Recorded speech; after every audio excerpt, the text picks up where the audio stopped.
dans Dites bien à mon fils que je l'aimais, paru aux éditions de l'Archipel le jeudi 7 septembre 2023, Philippe Risoli raconte sa vie avant la télévision, mais aussi certains événements qui l'ont fortement chamboulé. Comme la mort de son père. S'il nous a plutôt habitués à s'exprimer à la radio et à la télévision, si est par écrit que Philippe Risoli s'adresse à nous avec la sortie d'un très beau livre, Dites bien à mon fils que je l'aimais, paru le jeudi 7 septembre 2023 aux éditions de l'Archipel. L'ex-animateur du Juste Prix et du Millionnaire sur TF1, mais aussi de l'École des fans sur Gulli, y raconte sa vie avant la télé, notamment son enfance et son adolescence, mais aussi son parcours d'étudiant et ses débuts à la radio. Tout ce qui, en somme, l'a conduit à devenir l'un des animateurs vedettes de la télévision des années 80 et 90. Philippe Risoli et ses deux familles. Dans son livre, Philippe Risoli évoque bien sûr sa famille. Je considère qu'on a deux familles dans une vie, précise-t-il. La première est constituée par tous nos ascendants, père, mère, grands-parents, oncles, tantes.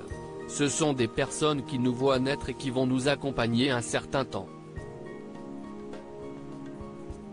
Et puis un jour, on prend son envol, on rencontre une personne avec qui, peut-être, on va avoir des enfants, donc des descendants. Là, on change de famille.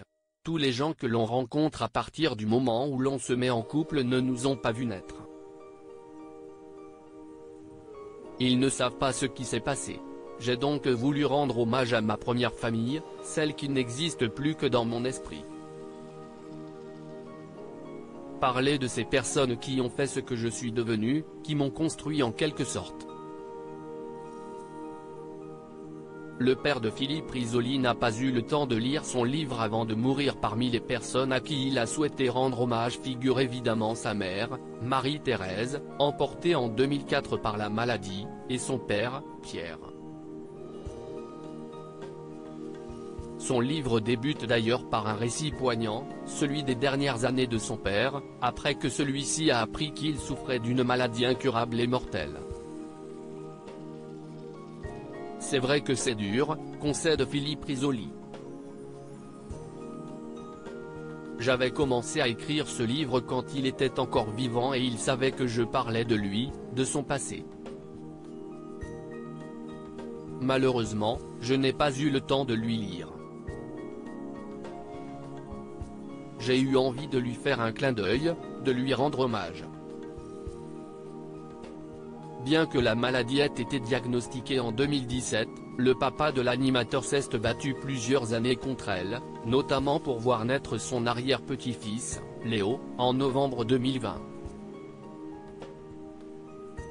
Transporté en urgence dans un centre de soins palliatifs le 21 mai 2021, 3 jours après avoir fêté son 93e anniversaire, il ne sortira plus. Le 15 juillet, à son fils, planté devant son lit d'hôpital, il lance « Va-t'en, je ne veux pas que tu me voies mourir ». Ce seront les derniers mots, déchirants, adressés à son fils puisque le lendemain, à 19h30, Philippe Risoli reçoit l'appel tant redouté. Celui d'une infirmière qui lui annonce que son père est décédé. Mais avant de raccrocher, elle ajoute « Surtout, m'a-t-il dit, dites bien à mon fils que je l'aimais ».